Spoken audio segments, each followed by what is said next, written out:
তো বাংলাদেশ ফাইনালি আবার একবার দেখিয়ে দিয়েছে যে সে কত বড় বিশ্বাসঘাতক দেশ। কিন্তু সমস্যার বিষয় হলো বাংলাদেশ যেই জাল এখন ভারতের জন্য বিছিয়েছে সেই জাল প্রথম থেকেই ভারতের লোকজন বাংলাদেশের জন্য বিছিয়ে রেখেছে। আসলে কিছু দিন আগেই মোহাম্মদ ইউনূস এবং তার অ্যাডভাইজারের পক্ষ থেকে সোশ্যাল মিডিয়াতে একটা পোস্ট শেয়ার করা হয়েছিল, যেখানে তিনি কথা বলেছিলেন যে আমাদের ভারতের কিছু প্রতিবেশী অংশকে দখল করে নেওয়া উচিত, এবং বাংলাদেশের দ্বারা একটা গ্রেটার ম্যাপও শেয়ার করা হয়েছিল যেখানে বাংলাদেশ নিজের অংশকে ভারতের মধ্যে বাড়িয়ে দেখিয়েছে। কিন্তু আমি একটা বিষয় প্রথমেই ক্লিয়ার করে বলে রাখি, এই ম্যাপের সাথে বাস্তবের কোনো সম্পর্ক নেই, বরং এই ম্যাপটিকে বাংলাদেশের সরকার মোহাম্মদ ইউনূসের অ্যাডভাইজার দ্বারা শেয়ার করা হয়েছিল। এখন আপনি এই ম্যাপে দেখতে পাবেন কিভাবে জোর জবরদস্তি বাংলাদেশের অংশকে ভারতের প্রতিবেশী রাজ্যগুলোর সীমানায় প্রবেশ করানোর চেষ্টা করা হয়েছে। কিন্তু আপনি জেনে আশ্চর্য হবেন,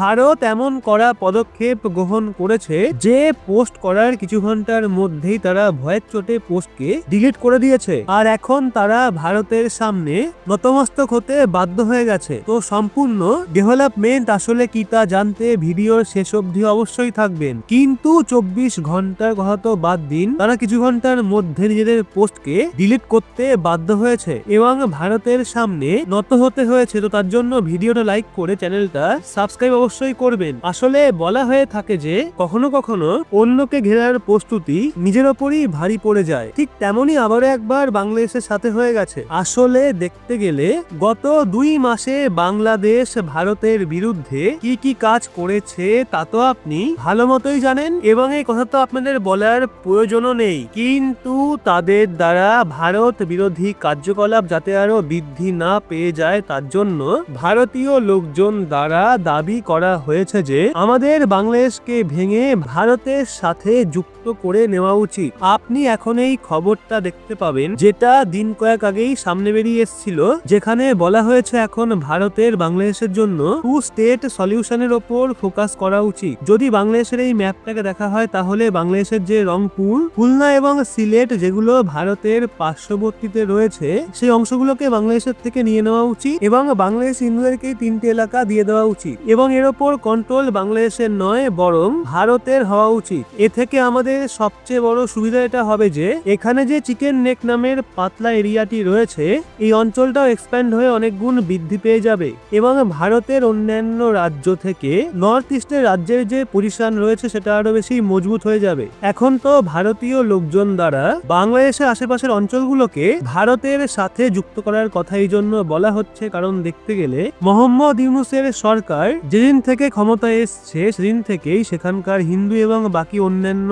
সংখ্যালঘুদের ওপর হওয়া হামলা অনেক বড় মাত্রায় পৌঁছে গেছে, এবং বর্তমান সময়ে তো জেনে শুনেই হিন্দু মন্দিরগুলোকে ভেঙে দেওয়া হচ্ছে। এছাড়াও বাকি অন্যান্য সংখ্যালঘুদের ওপর অত্যাচার করা হচ্ছে। এই জন্য সংখ্যালঘুদের ভারতের আশেপাশের 3টে অঞ্চল যেমন রংপুর, খুলনা এবং সিলেটের মতো অংশকে দিয়ে দেওয়ার কথাবার্তা বলা হচ্ছে, যাতে এইভাবে 3টে অঞ্চলকে যদি ভারতের সাথে যুক্ত করে নেওয়া হয় তাহলে এ থেকে ভারতের চিকেন নেক নামের অংশটি আগের তুলনায় আরো চওড়া হয়ে যাবে, এবং যদি ভারতের কন্ট্রোল ভালো মতো থাকে তাহলে সংখ্যালঘুরাও সুরক্ষিত থাকবে। আর এমনটা করা এই জন্য প্রয়োজনীয় কারণ আপনি যদি এই তথ্যটাকে শোনেন তাহলে আপনিও আশ্চর্য হয়ে যাবেন যে যখন থেকে 20 শতাব্দী শুরু হয়েছিল সেই সময় বাংলাদেশের মধ্যে 33% হিন্দু পপুলেশন ছিল, কিন্তু যখন পার্টিশন হয়েছিল তখন এই হিন্দুদের সংখ্যা 22% ছিল। কিন্তু এখন বাংলাদেশের সম্পূর্ণ পপুলেশনের মধ্যে কেবলমাত্র 8% হিন্দু পপুলেশন সেখানে অবশিষ্ট রয়েছে। যেই দিন থেকে মোহাম্মদ ইউনূসের সরকার ক্ষমতায় এসছে তখন থেকে এই অংশ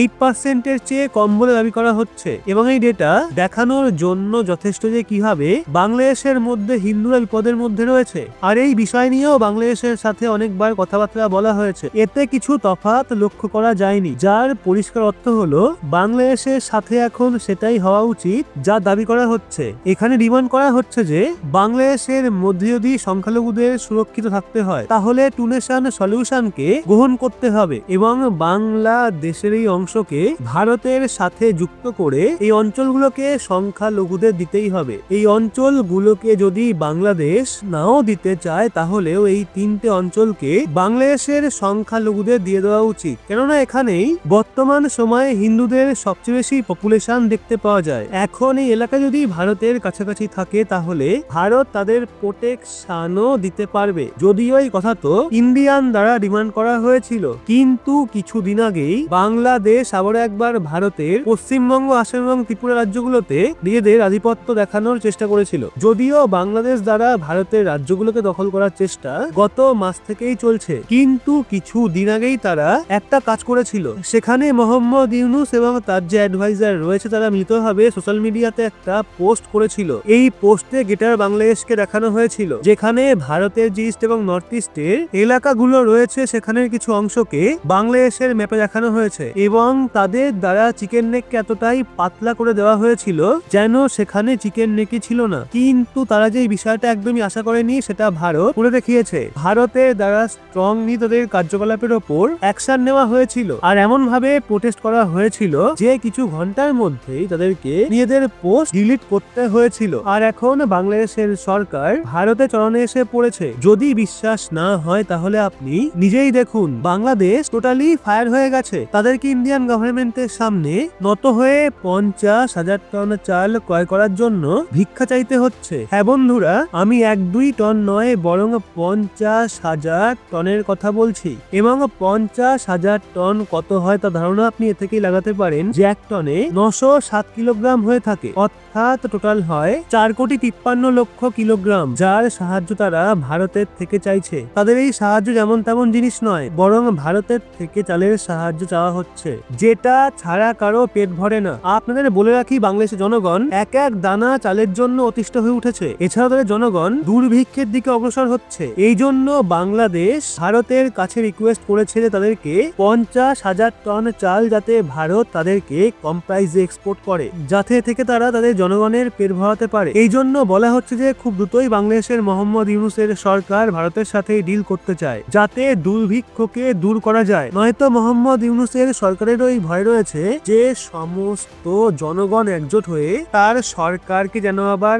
বাইরে না বের করে দেয়। যদিও এটা সম্পূর্ণ ভারতের ওপর ডিপেন্ড করছে যে বাংলাদেশকে 50,000 টন চাল এক্সপোর্ট করা হবে কিনা। কারণ আপনার মনেই থাকবে, যখন ভারতীয়দের দুর্গাপুজো ছিল তখন বাংলাদেশ আমাদের জন্য ইলিশ মাছের এক্সপোর্টকেই বন্ধ করে দিয়েছিল, যখন বিশেষ করে সেই সময় ভারতের পশ্চিমবঙ্গেই মাছের যথেষ্ট বেশি ডিমান্ড ছিল, কারণ দুর্গাপূজার সময় অনেকেই মাছ খাওয়া পছন্দ করে থাকে। বাকি আপনাদের কি মনে হয়, বাংলাদেশকে ভারতের দ্বারা রাইস এক্সপোর্ট কি করা উচিত, হ্যাঁ নাকি না? নিজেদের মতামত কমেন্ট বক্সে অবশ্যই জানান এবং ভিডিওটা ভালো লাগলে লাইক করে শেয়ার করুন আপনার বন্ধু বান্ধবদেরকে। সেই সাথে চ্যানেলটা সাবস্ক্রাইব করে চোখ রাখুন রহস্য বাংলার পর্দায়।